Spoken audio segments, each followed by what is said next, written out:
Shorty Mona Lisa, I'ma play her like I'm violent. I feel like the island, we gon' take her to the island. All right, look, so training camp day 2. Before I get to it, I thought this was pretty interesting to mention. But it says for the first time in elite history, multiple WNBA preseason games will air nationally. I don't think you understand how big this is for a women's hoop. That includes 2 of the Fever's 3 preseason matchups. Now, for the games that are going to be airing, right, it says the lead announcement comes after Indy Star previous reporting Indiana's game against the Brazilian national team in Iowa City. That will air on ESPN. The games at 4 p.m. on May 4th will air on ESPN unless Game 7, the NBA playoffs, which would shift the Fever's matchup to ESPN. Too. So if there's a Game 7, I'm hoping, I don't know if that's the Lakers or what team that is. I'm hoping, look, I know what's going on with the Lakers right now, but I'm hoping Bron can pull a historic feat and get them to at least a Game 7. But because I want the Lakers to win it this year. If no Game 7s are happening, it'll be on the main. If a Game 7 happens, it'll just go to ESPN too. Either way, everyone's going to tune in, right? The Fever's other nationally televised game comes this weekend as well on NBA TV. It's going to be a preseason game against Washington, and that's on May 3rd at 1 p.m. Now, the other 2 are, of course, Dallas, Paige Becker is the Aces, Asia Wilson, and then Chicago because Angel Reese. And the Wings are going to play the Aces. That's going to be a pretty big game. It's dope that the Stars are getting, placements for TV, so that's a pretty big deal. Just a couple clips from day 2. This one is Sophie hitting a 3-pointer right here. Also, this is called a situational drill. We did this we used to do this at Bama. This is a really good drill. This drill gets serious too, because we'll do blue and white squad, but loser has some type of consequence. But this is CC at the line. She's gonna hit this. They're up. You guys see the score right here. They're up 75-71. A lot of clips from the practice today. I'm sure they're gonna put out a full vid. This is another thing. That's the trainer she's been working with from that video.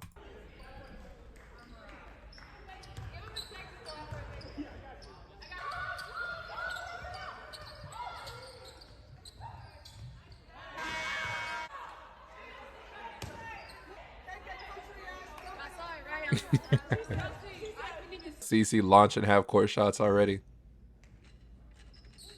I saw this. This is pretty dope. They said new Fever shirts. Every game is a home game. I remember doing a video about that. But yeah, this is all the games they're in are sold out pretty much. So CC's first interview type thing for the season. So this is a little bit what she said. Well, I think the biggest benefit, obviously there's the aspect of having a new coach and a lot of new teammates. So in that regard, it's still a learning process and just trying to figure your teammates out and figure out the new system. But the pace and physicality and all of that, you're used to it, you're ready for it, you're ready for the speed of how things are going to move. I think that having that under your belt is kind of what's helped me the most here. But at the same time, it's a learning process for all of us. There's, most of the team here and most of the girls here are new players. So and the ones that have come back, a new coach, we're just trying to learn in the same way and build relationships with our teammates. So similar in that regard, but at the same time, having a year under my belt is really helpful. How much stronger do you feel? That was my biggest focus in the offseason, is just trying to get stronger. Really thankful for Sarah, our strength and conditioning coach, put in a lot of time with me, and we were in here consistently. I think that was the biggest thing for myself, is just having consistency. Referring to is this photo right here. It isn't, her shot looks the same. I think the big fear was she would lift too much and then her shot would change, but she looks the same. So it's an adjustment for sure. I was so used to playing basketball for basically a year of my life. That's all I did. So the rest was certainly great. And I thought it was going to feel long. It really didn't. It felt really short.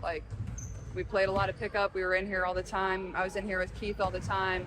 Had teammates coming in and out all off season working with me and wanting to get better. So, like I said, I thought it would feel kind of long and drag a little bit, but it goes way quicker than you think. Yo, compared to the other players, as soon as she's done answering one question, they jump to ask her the next question. Or people trying to ask her a question. Person with the loudest voice gets to ask the question. Everybody knows we have so much talent, but at the same time, you got to put that together. It's not going to be all right, you have all these great players, you step out on the court, it's going to work. It's going to take a little bit of time to figure things out, figure out how everybody works with one another. So DB's been tremendous, and obviously, not only as a leader, she's a tremendous basketball player too, and she's won championships. She knows what it is. So when she speaks, everybody listens. So I think that was a piece of the thing we were missing last year. It's we didn't really have that inside of our locker room. So just really grateful for that, and just the way she talks and she leads. For me as a second-year point guard, I want to win for her. This is the end of her career. She deserves it. Alpha personalities on this team. How is everybody kind of finding their space to then also be a listener, though? I don't think anybody's trying to be alpha. Everybody's trying to be a good listener and be there for your teammates. how do you find the balance of doing both? How do you speak up and be a great leader, but at the same time, how do you listen and how do you get better? And I think it all speaks to like the relationships that you have with your teammates. Is like you got to go out of your way to build those. So when something goes wrong or you have to hold somebody accountable, they know it's coming in the best interest of the team. Got you. Go ahead. I love talking to you guys all the time, but there was a point where the line had to be drawn. So I'm glad to see you all back here, but it was nice to get away from everything and just kind of be able to live my life as a normal person, enjoy things that I love to do, you know, cook, bake, be outside, go watch other sporting events, like see my family, just like be Caitlin and enjoy things that I really enjoy. And don't get me wrong, like I loved basketball and, you know, having the spotlight and playing with my teammates, like that's one of the most fun things in the world. But at some point, like we had a great year, and eventually getting away from that was really healthy for me. But it came to a point where I was itching to get back in here after like a month. So Stephanie said this weekend that this is the most talented roster that she's seen the W put together. How do you assess that when you look at who's around you? There's a lot of talented teams in this league. I think our talent is in a variety of ways, where you have a young group of players that is really talented. Then you have the veteran leadership. You got Sid, you got DB, you got Tosh. Then you got Soph and Lex. And then you look at people that may never step on the court that could be playing on other teams, could possibly even start on other teams. So it's going to take a lot of selflessness from everybody, but at the same time, like when you win, that's what's fun. So that's a little bit what she was saying. I think you can tell by her answer, she's really past the fact that they have a really good team. I think she's more so thinking like, okay, we have a great team, but we don't put this together the right way. The backlash is going to be way worse than, you know, all the praise from the roster they put together. So you could tell where her headspace is at. She's kind of ready to get things going. I'm looking forward to that first game. It's from yesterday, but a lot of people brought up this clip of Steph coaching.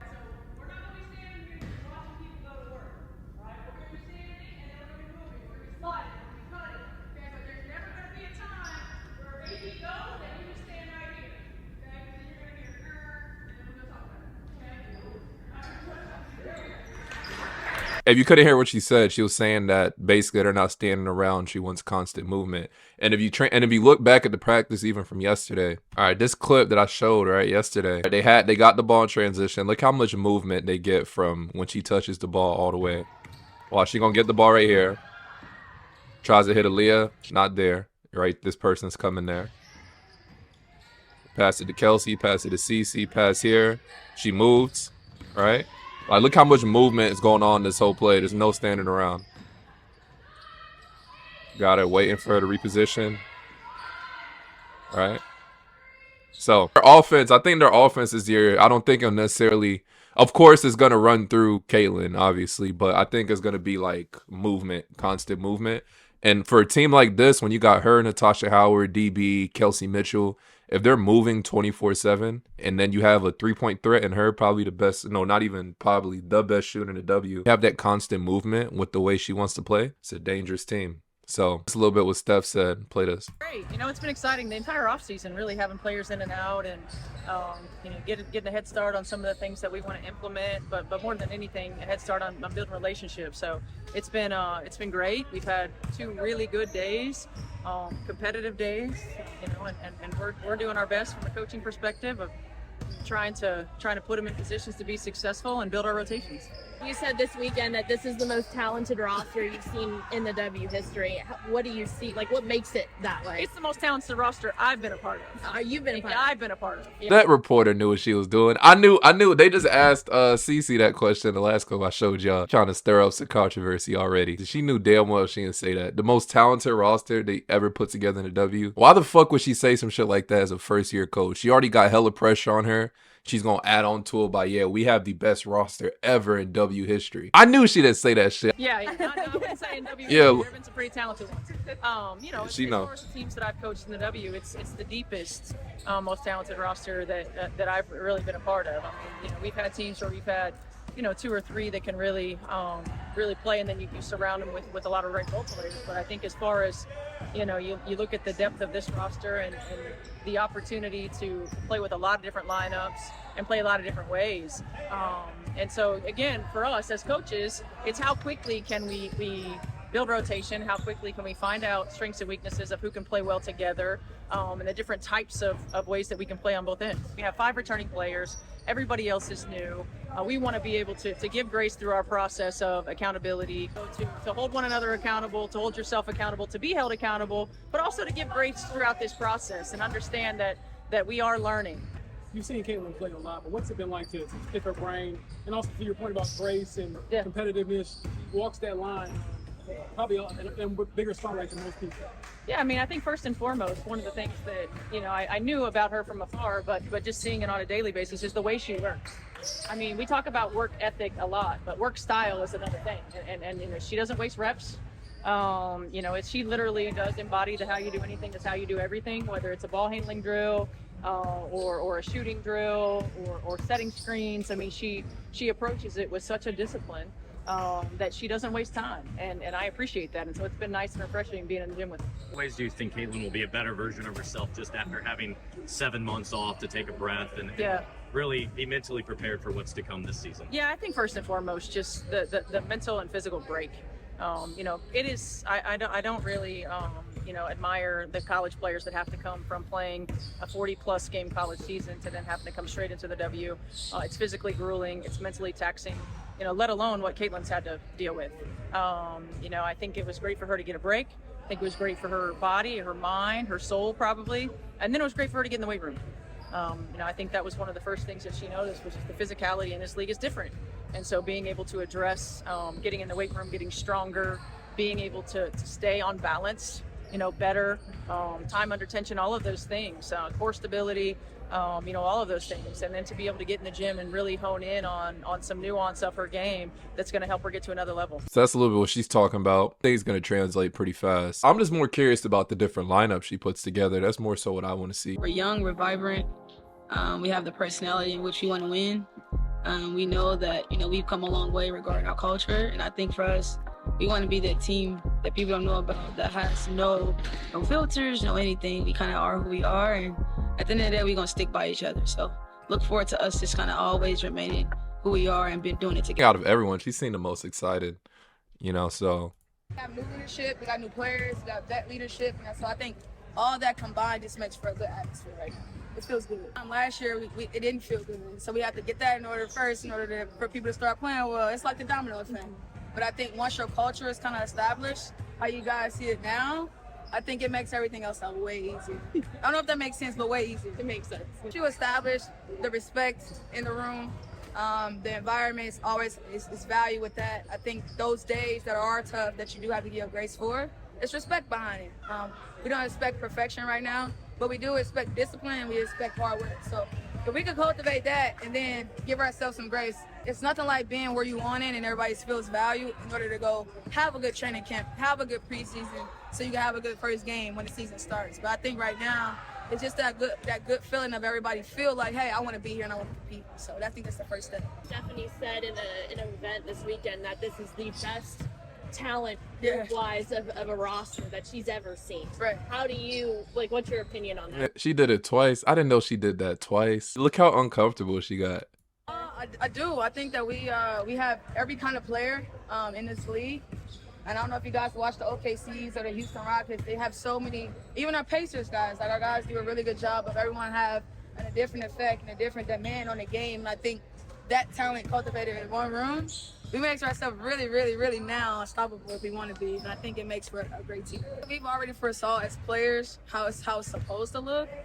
But it's different once you get in it and you got to know people, and I don't know you and you don't know me, so I got to get to know you and I get to know you until together. It just takes some time. I think that chemistry and that level right now is just really, we have to establish that in order for us to win games. From the moment I met Caitlin and the moment she met me, like I said, when you respect your teammates and respect as competitors, it makes for a better relationship. It makes for a better dynamic, and I think that me and C Square established that 2 years ago now. So I think everything with us is going to always be kosher and really put together because we've already established who we were as people and as players and how we can help make each other better. So it feels good to me already.